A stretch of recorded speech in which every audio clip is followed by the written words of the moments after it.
अगर आप अपने पैसे को टॉप 1% लोगों की तरह मैनेज करना चाहते हैं तो इस वीडियो को एंड तक देखिएगा। इस वीडियो में मैं एक ऐसा सिस्टम बताने जा रहा हूँ, एक ऐसा रूल बताने जा रहा हूँ जिससे आप एक्चुअली में वेल्थ क्रिएट कर सकते हैं। इस सिस्टम को मैंने खुद ने इस्तेमाल किया है और इस सिस्टम ने काफी चेंज लाया है मेरे फाइनेंसेस में। इस सिस्टम ने काफी इंप्रूव किया है मेरे फाइनेंसेस को। तो सबसे पहले है 20% रूल। आपको आपकी इनकम का 20% सबसे पहले खुद को पे करना है। आपकी जैसी ही सैलरी आती है, आपकी जैसी ही इनकम आती है, आपकी पूरी सैलरी का 20% जितना भी होता है वो सबसे पहले आपको एक डिफरेंट अकाउंट में ट्रांसफर करना है और इस अकाउंट को आपको टच नहीं करना है। ये अकाउंट आपके खुद के लिए है, यहाँ पे आप खुद को पे करोगे। अब इस 20% को आप अलग करके करोगे क्या? तो सबसे पहले इसका इमरजेंसी फंड बनाना है। अब इमरजेंसी फंड क्यों जरूरी है? देखो, ज्यादातर लोग ना बिल्कुल पेचेक टू पेचेक जी रहे होते हैं, उनके पास में कोई भी सेविंग नहीं होती है, कोई भी इमरजेंसी फंड नहीं होता है। और ऐसे केस में अगर आपके लाइफ में कोई एक भी इमरजेंसी आती है, कोई एक भी लाइफ क्राइसिस आती है, तो वो आपके फाइनेंसेस को पूरी तरीके से बर्बाद कर देगा, आपको कई कई साल पीछे लेके जा सकता है। अगर आपकी जॉब चली गई,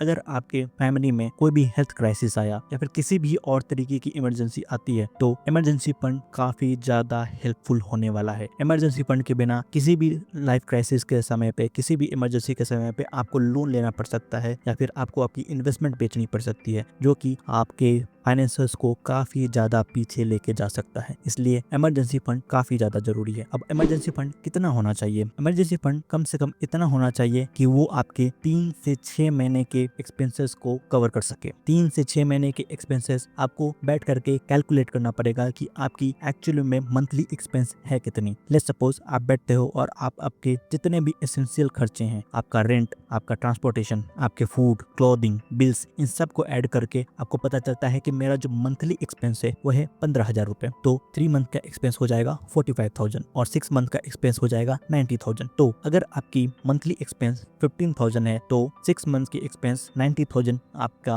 इमरजेंसी फंड हुआ। Emergency fund 3 to 6 month of expenses cover हो जाने चाहिए, इतना आपके पास में इमरजेंसी फंड। ये इमरजेंसी फंड आपके काम तब आएगा जब आपके लाइफ में कोई इमरजेंसी आएगी, कोई लाइफ क्राइसिस आएगी, कोई हेल्थ प्रॉब्लम आ सकती है या फिर आपकी जॉब जा सकती है। इमरजेंसी कभी भी बताकर नहीं आती है और जब भी इमरजेंसी आती है आपके पास में इमरजेंसी फंड होना ही चाहिए। अब मान लो आपने कुछ महीनों तक सेविंग करी और आपने खुद के लिए एक इमरजेंसी फंड बिल्ड कर लिया। अब क्या करें? जब आपने अपने लिए एक इमरजेंसी फंड बिल्ड कर लिया है तो भी आपको 20% सेव करना है। अब आपको 20% इमरजेंसी फंड के लिए सेव नहीं करना है, अब आपको 20% इन्वेस्टमेंट के लिए सेव करना है, क्योंकि अब आप एक सेफ्टी नेट बना चुके हो। आपके पास में एक ऐसा फंड है जो किसी भी तरीके के लाइफ क्राइसिस के समय आपके काम आने वाला है। तो अब आप इन्वेस्टमेंट के लिए पूरी तरीके से रेडी हो। अब आपको इन्वेस्टमेंट करना कहाँ चाहिए? तो उसका सबसे पहला और सबसे इम्पोर्टेंट जवाब है खुद पर। सबसे पहले आपको खुद पर इन्वेस्ट करना है। आपको खुद के लिए कोई स्किल सीखनी है या फिर खुद को इस काबिल बनाना है ताकि आप आपके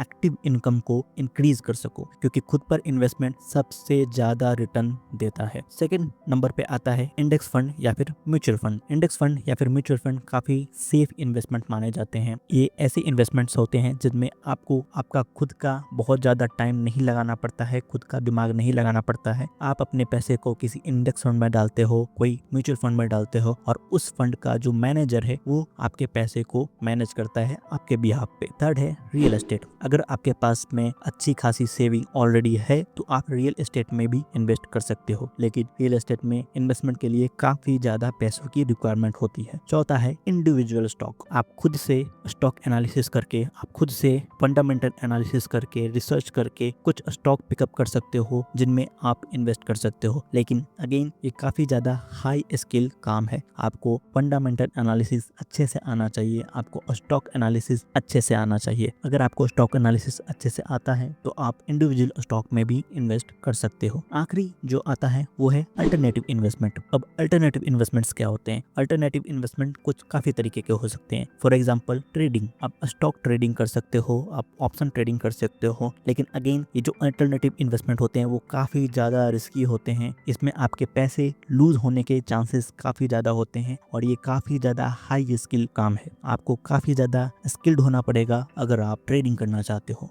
सेकंड अल्टरनेटिव इन्वेस्टमेंट हो जाता है बिटकॉइन या फिर इथेरियम, इस तरीके के एसेट्स जो काफी ज्यादा फ्लक्चुएल होते हैं, काफी ज्यादा हाई रिस्क होते हैं। इसलिए अल्टरनेटिव इन्वेस्टमेंट आपको तभी करना चाहिए जब आप काफी ज्यादा स्किल्ड पर्सन है उस फील्ड में। लेकिन ये इमरजेंसी फंड, इन्वेस्टमेंट्स, इन सब का कोई फायदा नहीं रह जाएगा अगर आपके पास ये चीज नहीं है, और वो है इंश्योरेंस। इंश्योरेंस काफी ज्यादा जरूरी है। अगर आपकी फैमिली में कोई भी हेल्थ क्राइसिस आता है तो आप उस हेल्थ क्राइसिस को कैसे हैंडल करोगे? आपका आंसर होगा इमरजेंसी फंड से। हाँ, आप इमरजेंसी फंड से अपने हेल्थ क्राइसिस को हैंडल कर सकते हो, लेकिन उसके लिए ऑलरेडी एक बेहतर तरीका मौजूद है, और वो है हेल्थ इंश्योरेंस। अगर आपके पास में हेल्थ इंश्योरेंस है तो आपके पास में काफ़ी ज़्यादा सेफ्टी होती है कि आपके फैमिली में अगर कोई सा भी हेल्थ क्राइसिस आता है तो जितना भी आपका ट्रीटमेंट का खर्चा है वो आपको बेयर नहीं करना पड़ता है, वो आपके हेल्थ इंश्योरेंस प्रोवाइडर को बेयर करना पड़ता है। इसलिए हेल्थ इंश्योरेंस काफ़ी ज़्यादा ज़रूरी है। और अगर आप अपने फैमिली के सोल अर्नर हो तो आपके लिए लाइफ इंश्योरेंस भी काफ़ी ज़्यादा ज़रूरी हो जाता है।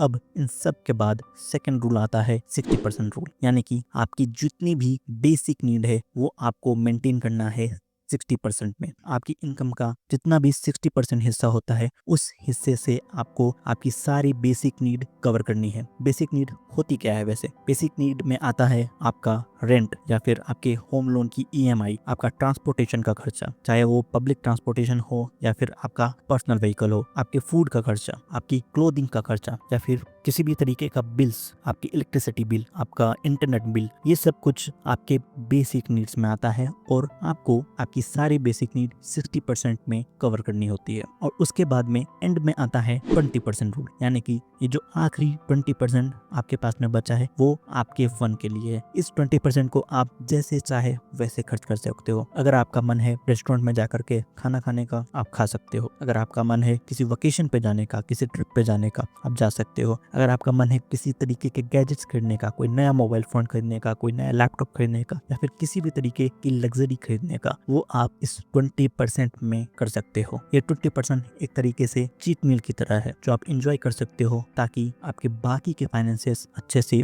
वर्क करते रहें। इसके अलावा मैंने इस वीडियो में बात किया था खुद पर इन्वेस्ट करने के लिए। अगर आप खुद पर इन्वेस्ट करने को ज़्यादा अच्छे से डिटेल में समझना चाहते हो और ऐसे तरीकों को देखना चाहते हो जिससे आप खुद पर इन्वेस्ट कर सकते हो तो आप इस वीडियो को चेकआउट कर सकते हो। तब तक के लिए बाय बाय।